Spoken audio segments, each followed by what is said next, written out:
warahmatullahi wabarakatuh. Perkenalkan, nama saya Fitria Ningrum Saeksi. Saya tercatat sebagai dosen tetap pada program studi akuntansi Fakultas Ekonomi Universitas Islam Nusantara. Pada kesempatan ini, saya akan memaparkan mata kuliah yang saya ampu, yaitu Assurance and Audit 1. Pembelajaran ini telah memenuhi komponen DIA atau Delivery, Interaction, and Assessment. Delivery meliputi penyampaian materi secara daring dengan aplikasi Zoom, interaction antara mahasiswa untuk menilai keaktifan secara daring, dan asesmen atau penilaian atas tugas dan kuis yang diberikan dosen. Mata kuliah ini merupakan mata kuliah inti prodi dengan bobot 3 SKS. Deskripsi mata kuliah meliputi Assurance and Audit 1 merupakan mata kuliah keahlian berkarya atau MKKB yang membahas mengenai standar profesi dan kode etik akuntan publik, mengaplikasikan berbagai jenis laporan pemeriksaan, dan pentingnya pengendalian internal, menganalisis bukti audit, kertas kerja pemeriksaan, strategi pemeriksaan, analisis terhadap perencanaan, dan program audit pada pemeriksaan aset. Kemampuan yang diharapkan bahwa mahasiswa dapat memahami definisi auditing dan standar profesional, kode etik hingga dengan tanggung jawab hukum akuntan, mengaplikasikan berbagai jenis laporan pemeriksaan, pendapat audit, dan pentingnya pengendalian internal dalam lingkup pemeriksaan. Menganalisis bukti audit, kertas kerja pemeriksaan, dan strategi pemeriksaan, menganalisis perencanaan dan program audit secara keseluruhan, dan mengevaluasi pemeriksaan aset. Materi pembelajaran meliputi pengertian auditing, standar profesional akuntan publik, dan kode etik profesi akuntan publik, tanggung jawab hukum akuntan publik, laporan akuntan, pengendalian intern sampai dengan pemeriksaan aset. Sistem atau mode pembelajaran yang saya pilih yaitu secara daring, menggunakan aplikasi Zoom, Microsoft PowerPoint, Google Classroom, dan akun Mitra Uninus. Metode pembelajarannya meliputi ceramah, diskusi, dan juga FGD. Sistem penilaian mahasiswa menggunakan indikator berikut: kemampuan menjawab dan menjelaskan pertanyaan dari dosen terkait dengan bahan kajian atau materi pelajaran melalui metode diskusi kelas dengan benar, mampu mengerjakan tugas berdasarkan analisis studi kasus, dan juga mampu menjawab soal ujian esai. Persentase penilaian meliputi 10% kehadiran, 15% partisipasi kelas, 25% UTS, 25% UAS, dan 25% tugas. Interaksi dosen dan mahasiswa bisa disaksikan di video berikut ini. Terima kasih.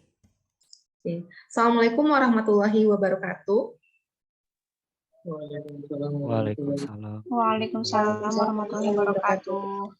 Oke, gimana kondisinya, kabarnya? Alhamdulillah baik, Bu.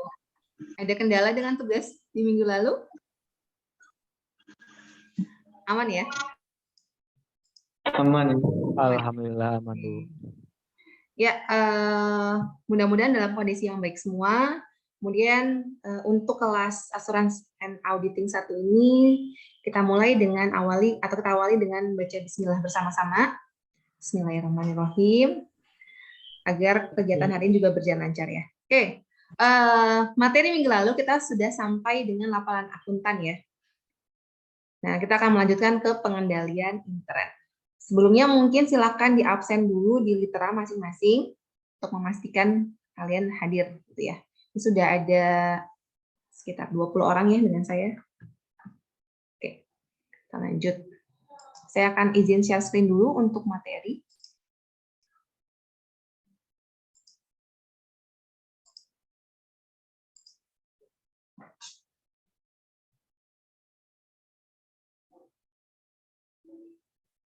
Oke, apakah sudah terlihat? Oke, masih exit ya. Oke, sebentar ya, saya tampilkan dulu.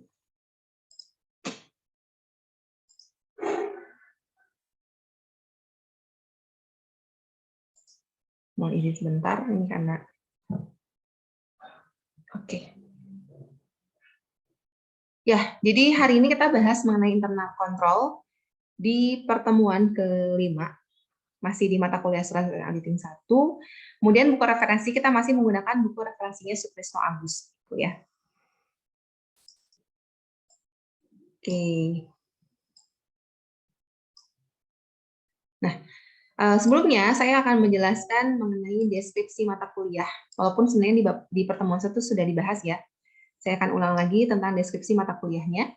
Jadi mata kuliah ini, Asuransi and Auditing 1 itu membahas mengenai standar profesi, kemudian kode etik, kemudian bagaimana mengaplikasikan jenis laporan pemeriksaan, penilaian internal, sampai dengan menganalisa atau melaksanakan program perencanaan dan program audit. Jadi hanya sampai dengan perencanaan dan program audit. Nanti akan dilanjutkan di Asuransi and Auditing 2.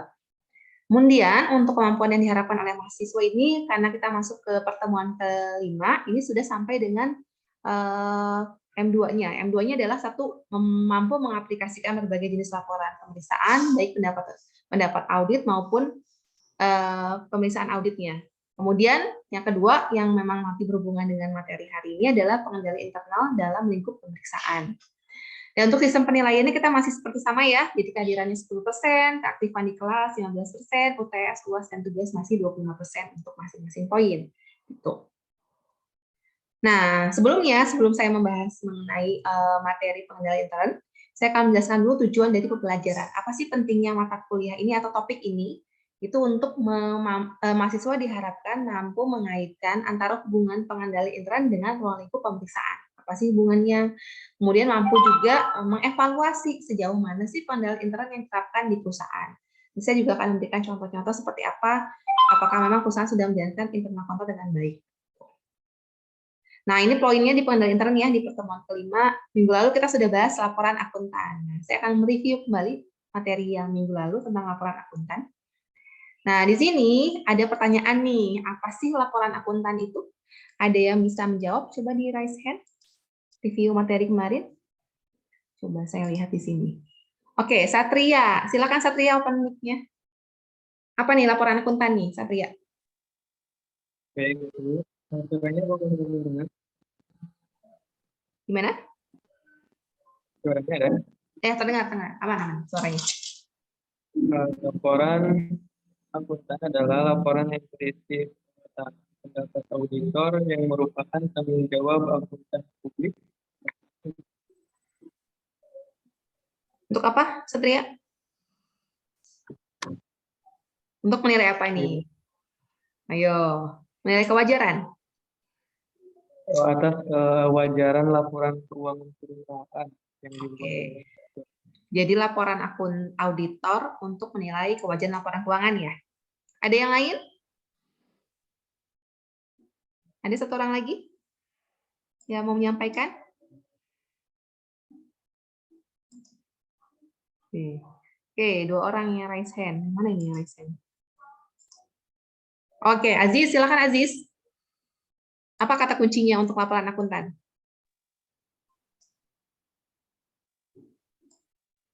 Mungkin lebih ke suatu lembaran opini, Bu, untuk membuat laporan keuangan yang nantinya itu akan dijadikan acuan untuk mengambil keputusan, Bu. Oke, betul ya. Jadi kedua-duanya betul ya, jawaban Satria dan Aziz. Jadi secara rincinya adalah lembaran opini yang berisi tentang pernyataan pendapat auditor yang merupakan tanggung jawab akuntan publik atas kewajaran laporan keuangan yang diperiksa ya. Gitu. Nah, yang kedua nih yang wajib diketahui ketika materi minggu lalu adalah apa 5 jenis pendapat akuntan? Ada yang bisa menjawab? Atau mau ditunjuk? Ada yang bisa jawab? Ayo, raise hand.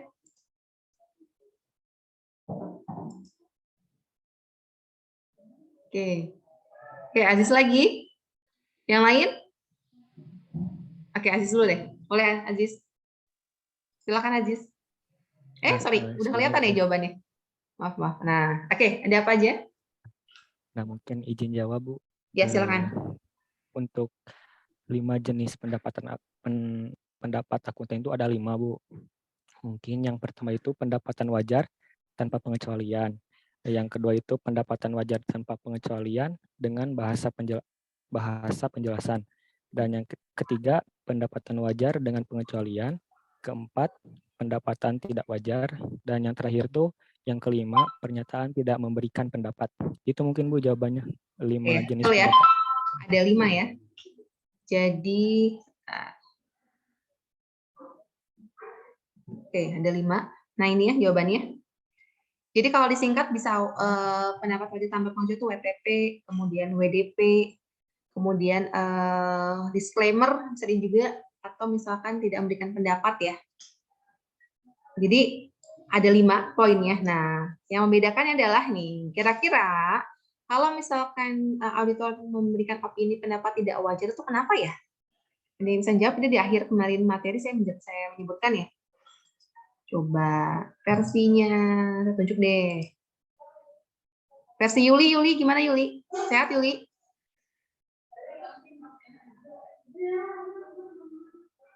Apa? Mic-nya belum on.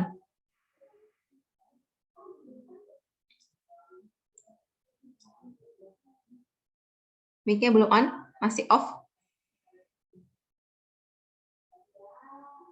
Gimana Yuli? Iya Ibu, opini pendapat tidak wajar itu maksudnya hasil dari auditnya itu ada yang tidak sesuai dengan apa namanya Pedoman. urutan yang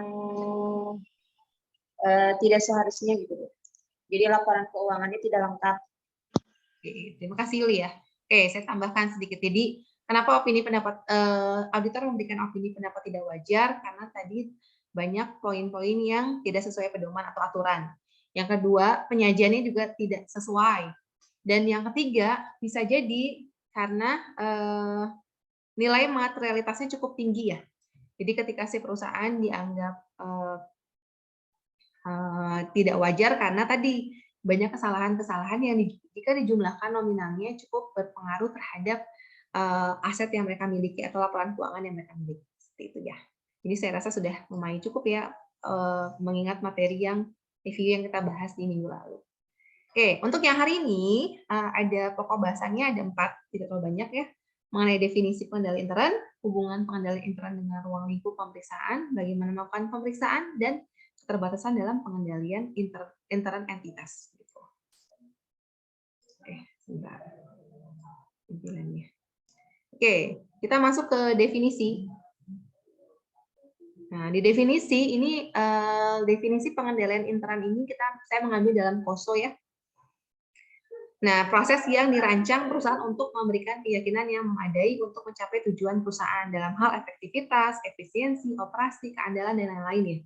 Intinya adalah bagaimana sih pengendalian ini dijalankan dengan memastikan bahwa perusahaan sudah mencapai tujuan, yang bukan hanya tujuan perusahaan, tapi juga harus efektif, kemudian efisien, kemudian laporan keuangannya handal, mematuhi hukum, dan juga menjamin keamanan asetnya. Jangan sampai efektif, efisien, dan juga memenuhi tujuan perusahaan, tapi tidak mematuhi hukum. Nah, itu juga salah. Jadi, ini adalah poin-poin yang harus dinilai dari KOSO ini sendiri. Kemudian nanti ada yang bertanya gitu ya, Bu, KOSO itu apa sih? Ya. Oke. KOSO itu adalah sebuah singkatan. Jadi dia bukan sebentuk apa namanya sistem, tapi dia adalah singkatan dari Komite of Sponsoring Organization of the Tradeway Commissions ya. Dia adalah sebuah organisasi yang memang fokus dan memberikan kriteria tertentu mengenai pengendalian intern yang ada di perusahaan. Nah, dia punya beberapa prinsip. Nah, tapi gambar yang umum untuk KOSO itu adalah gambar ini. Ada yang tahu di gambar apa? Ada yang tahu? Rubik sih Bu. Ya, kalau zaman kalian mungkin yang main game gitu ya, yang Rubik itu, walaupun saya yang sebelah kiri adalah Rubik yang belum terjamah ya, atau yang bisa kalian kerjakan. Kalau yang sebelah kanan itu bagian saya, karena saya bisa main, ternyata saya nggak bisa balikin lagi ke tempat yang sama, jadi akhirnya berantakan seperti itu. Nah, Rubik itu kan adalah di mana setiap sisinya itu saling berpengaruh ya, saling terkait. Ketika kalian mungkin saya diberikan yang sebelah kanan dan memang kalian bisa mainkan, akhirnya berbentuk kembali ke tampilan yang awal begitu ya. Nah, sama dengan Rubik yang ada di kerangka KOSO. Ya, jadi KOSO itu punya kerangka. Nah, di sini ada kerangkanya, ada 3 tampilan. Yang pertama adalah yang pertama adalah komponen. Yang kedua adalah yang paling atas adalah tujuan. Kemudian yang ke bawah adalah struktur organisasi entitas. Ya. Jadi di sini untuk KOSO sendiri dia memiliki 5 komponen. Kalian bisa cek. Kemudian memiliki 17 prinsip totalnya dan masing-masing tujuan. Maksudnya apa nih Bu? Jadi komponennya itu masing-masing dari level dari mulai tahap control environment sampai dengan monitoring activities. Kemudian ini memiliki tujuan operasi, reporting, dan compliance. Kemudian ini memiliki susunan baik diterapkan di levelnya entitas level sampai dengan berdasarkan fungsinya. Berikut saya jelaskan ya maksudnya seperti apa. Jadi komponen COSO ini adalah komponen yang tidak bisa diubah atau misalkan harus diterapkan di perusahaan yang harus semuanya diterapkan di perusahaan. Jadi baik control environment, assessment, control activity sampai dengan monitoring itu harus diterapkan di perusahaan. Nah, di perusahaan itu akan diterapkannya per tujuan. Misalkan control environment itu diterapkan pada saat operation, pada saat kegiatan operasi, pada saat pelaporan, pada saat kepatuhan, itu tujuannya. Nah, bisa jadi juga control environment itu diterapkan untuk masing-masing level, masing-masing divisi, masing-masing unit operasi, masing-masing fungsi yang ada di perusahaan. Jadi, keterkaitan komponen ini akan mempengaruhi tujuan yang ada di perusahaan dan juga dengan struktur organisasi entitasnya seperti apa. Nah, jadi COSO ini punya 17 prinsip. Nah, kalau misalnya sederhananya saya singkat, control environment atau lingkungan pengendalian di mana bagaimana sih adanya komitmen perusahaan untuk menjalankan nilai-nilai etika dan integritas perusahaan yang ada. Kemudian bagaimana memberikan pelatihan tentang tanggung jawab. Bagaimana tanggung jawab seorang pemilik perusahaan, bagaimana tanggung jawab struktur yang ada di perusahaan. Dan bagaimana menjalankan komitmen dan kompetensinya. Itu yang ada di lingkungan pengendalian. Baik itu diterapkan di levelnya paling rendah ya, misalkan levelnya operator sampai dengan diterapkan di level yang paling tinggi, sama seperti itu. Nah, tidak hanya lingkungan pengendalian, tapi juga ada yang namanya penilaian resiko. Jadi kalau internal control itu pasti berkaitan dengan pengendalian resiko. Bagaimana sih menentukan objek dari si resiko ini, kemudian menganalisisnya resiko yang ada, bagaimana menilai kecurangan resiko, dan bagaimana mengidentifikasi perubahan yang cukup signifikan. Ya, jadi namanya perusahaan itu tidak mungkin stuck ya, pasti kan harus ada perkembangan. Nah, karena ada perkembangan tersebut, mereka juga harus menilai dulu kira-kira resikonya apa yang akan muncul. Nah, setelah sudah menentukan resikonya, berarti kita harus melakukan pengendalian, aktivitas pengendalian. Dengan apa? Memilih kira-kira aktivitas pengendalian seperti apa, kemudian menggunakan teknologi untuk membantu melakukan pengendalian, dan mematuhi prosedur dan kebijakan yang ada. Nah, setelah sudah disusunlah pengendalian yang tepat, maka harus dikonfirmasi dan diinformasikan dan juga dikomunikasikan kepada internal maupun eksternal si perusahaan. Kemudian setelah diterapkan dengan baik, maka dibutuhkan adalah kegiatan pengawasan. Baik pengawasan berjalan atau terpisah berdasarkan bagian-bagiannya, dan juga mengkomunikasikan hasil apa saja sih yang terjadi ketika dievaluasi kembali. Begitu. Jadi ini adalah poin-poin di mana COSO itu tidak hanya diterapkan di perusahaan, tapi juga bisa kalian terapkan di kehidupan masing-masing.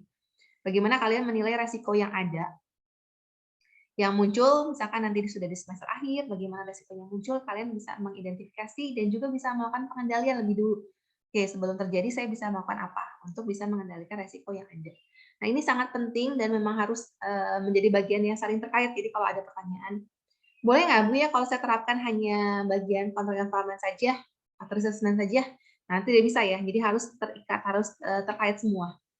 Sama seperti yang rubrik yang kalian tadi lihat di slide sebelumnya, tidak mungkin dipisahkan ya atau dicopot-copot satu-satu gitu ya. Itu tidak seperti itu.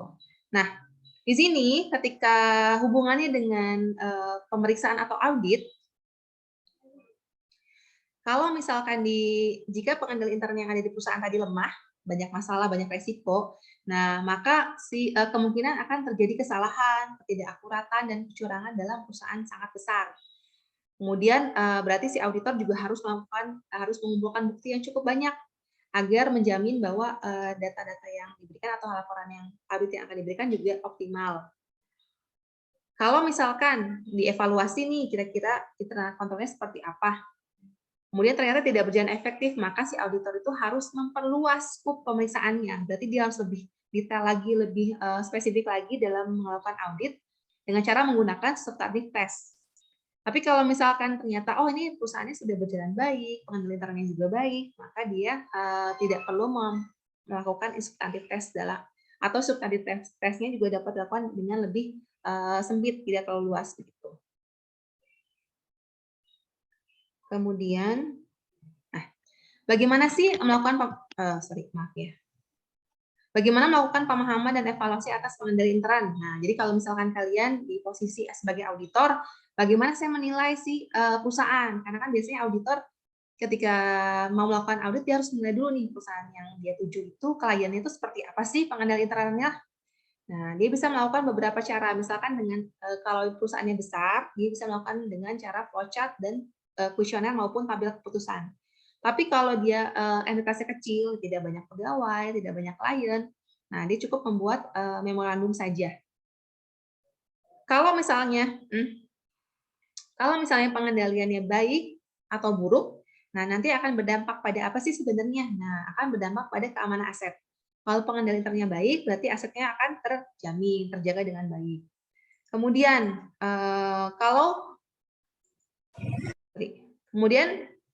laporan keuangan juga pasti dipercaya ya, dapat dipercaya. Kemudian selain itu adalah lama atau cepat proses pemeriksaan akuntan. Kalau misalkan ternyata perusahaannya pengendalian internnya tidak baik, berarti proses akuntansinya juga, pemeriksaan akuntan juga akan lama.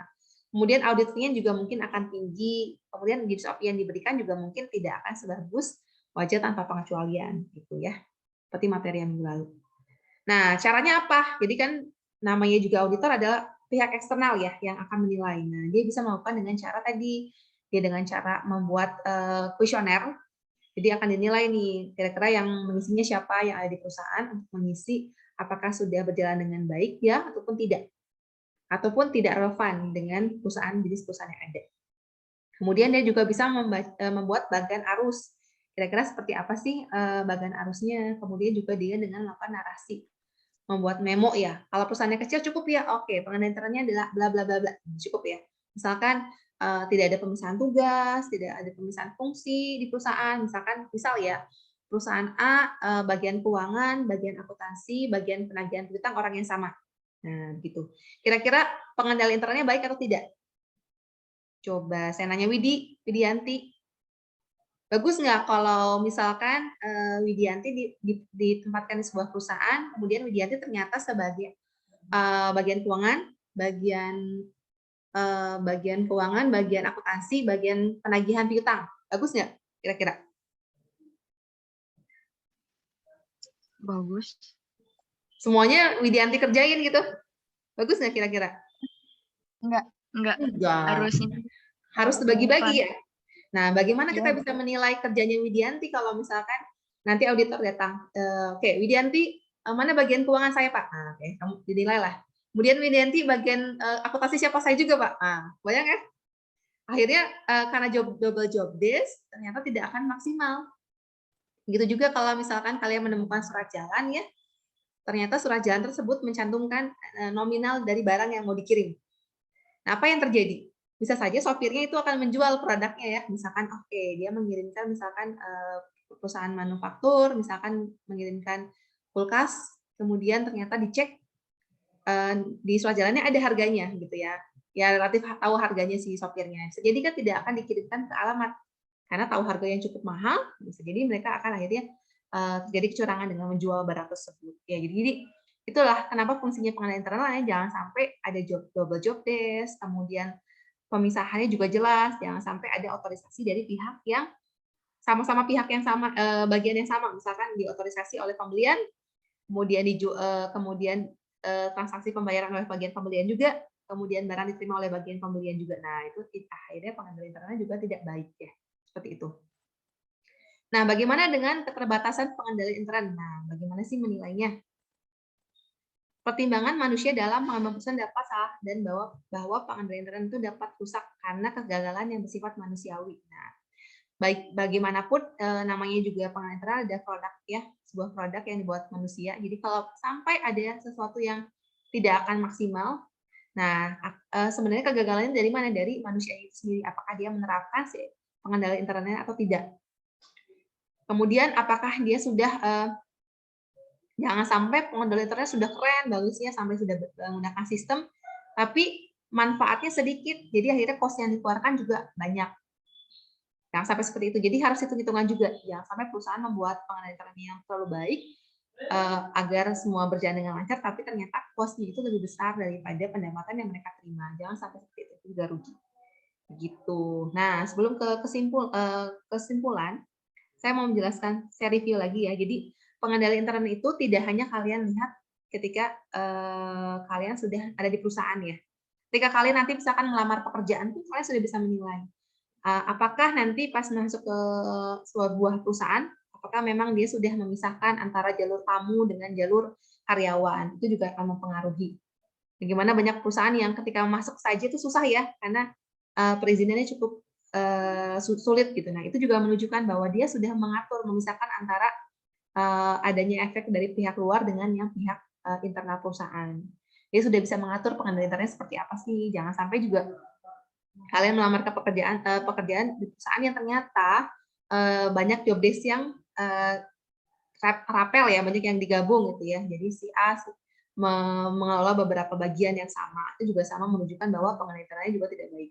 Jadi semakin banyak karyawannya, semakin ada pembagian tugas yang jelas, maka itu mengindikasikan pengendalian internalnya sudah baik.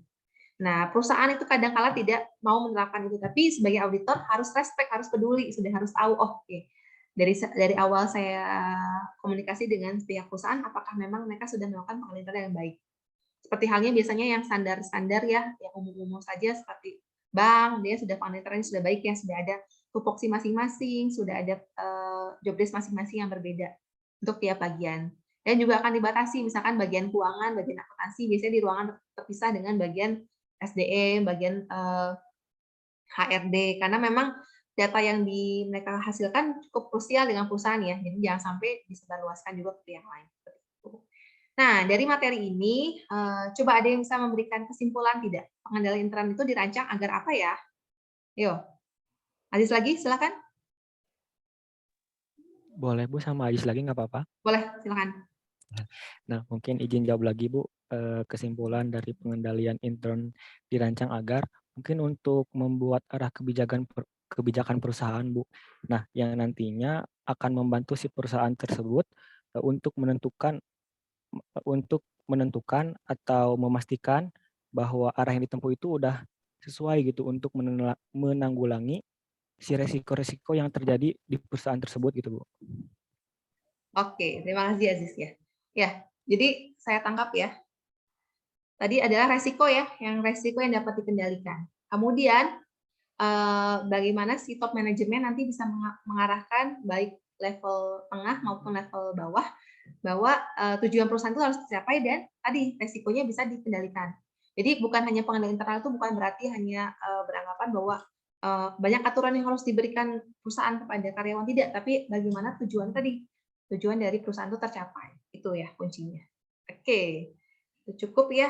Oke, satu lagi ini ya untuk tugas minggu depan kalian harus membuat ICQ tadi kan ya yang kuesioner, bagaimana sih contohnya seperti apa, flowchart, narasi, kemudian kalian analisis nih kira-kira kelemahan perusahaan itu apa, kelemahan internalnya dan kelebihan pengenalan internalnya dari masing-masing poin yang ada di perusahaan. Nah, jadi nanti kalian juga ketika masuk perusahaan juga jangan langsung masuk, tapi tidak bisa mengidentifikasi di perusahaan seperti apa. Ya, jadi dari awal dari pintu masuk sudah bisa mengidentifikasi. Begitu, Cakra, cukup ya. Oke, mudah-mudahan bisa disimak dengan baik tentang materi hari ini. Intinya adalah ini nanti akan nyambung juga dengan materi minggu depan mengenai bukti audit dan juga materi kemarin laporan akuntan. Tuh. Saya rasa cukup pertemuan hari ini. Mohon maaf jika ada kesalahan dan mudah-mudahan kita ketemu lagi di minggu depan. Oke, kita tutup kelas hari ini. Assalamualaikum warahmatullahi wabarakatuh. Waalaikumsalam warahmatullahi wabarakatuh.